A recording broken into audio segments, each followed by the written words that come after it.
And I would say, therefore, that it's out of that background of scriptural teaching that Jesus one day said to his disciples, "You guys, you know who you are? You are the light of the world." I mean, who? What, us? You can imagine them saying? This bunch of rather scruffy disciples and ex-fishermen and tax collectors and former terrorists and so on, all those disciples. Jesus says, "You are the light of the world." What on earth did he mean by that sort of statement? I mean, did Jesus mean that they would be those who would go out and be the preachers of the truth of the gospel that would bring the light of God's salvation to the world of darkness and sin? Yes, of course Jesus meant that and would have included that. Ultimately in all that is meant by being light in the world.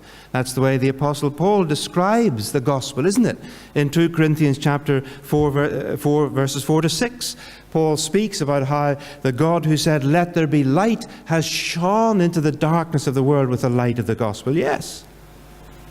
But what Jesus actually says at this point, you remember, when he explains what he means by light and being light, is he says, "Let your light so shine before others that they may see your good deeds and glorify your Father in heaven."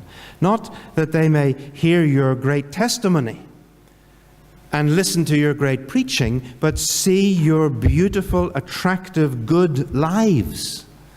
Because actually the word in Matthew's Gospel is not the word that just means morally good, but actually physically attractive. Not in the sense that the disciples were sort of handsome or something, but that their lives would be kalos, beautiful, attractive, because they were filled with goodness and mercy and love and compassion. Jesus says that's what you're to be as the light of the world. Once again, I would suggest that Jesus is drawing on a very strong Old Testament tradition here, because that, of course, is what God had said Israel was to be. You are to be a light to the nations. And in fact, it's what God promised that Israel would be, the people of God. He said in Isaiah chapter 60, "Arise, shine, for your light has come, and the glory of the Lord rises upon you. See, darkness covers the earth, and thick darkness is over all the peoples. But the Lord rises upon you, and his glory appears over you." This is the coming of the Lord to his people. "Nations will come to your light, and kings to the brightness of your dawn." In other words, when God's people are fully what God wants them to be, then they will attract the nations to them. That's missional light, attractive light. But it's come immediately after the 2 chapters before in Isaiah chapter 58, where the prophet says this, and this is the verse that I want to put on this. Well, it's not on the screen. I'll read it to you. God says this, that what God wants is to loose the chains of injustice and untie the cords of the yoke, set the oppressed free, share your food with the hungry, provide the poor with shelter, and when you see the naked, clothe them. Then your light will break forth like the dawn, and your healing will quickly appear, and your righteousness will go before you. Light and righteousness.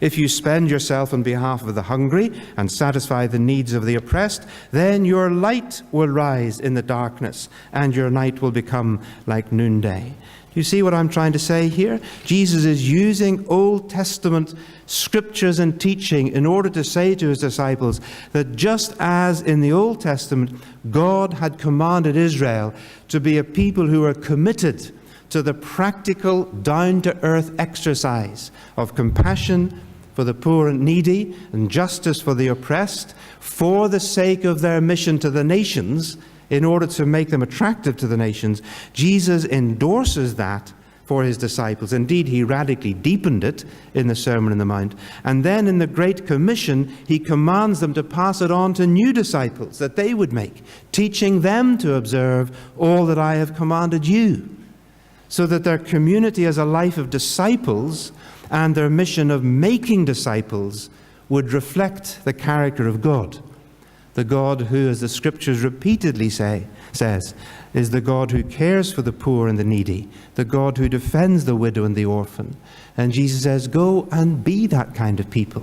Go and make disciples, teaching them to observe what I've taught you from his word and from the scriptures.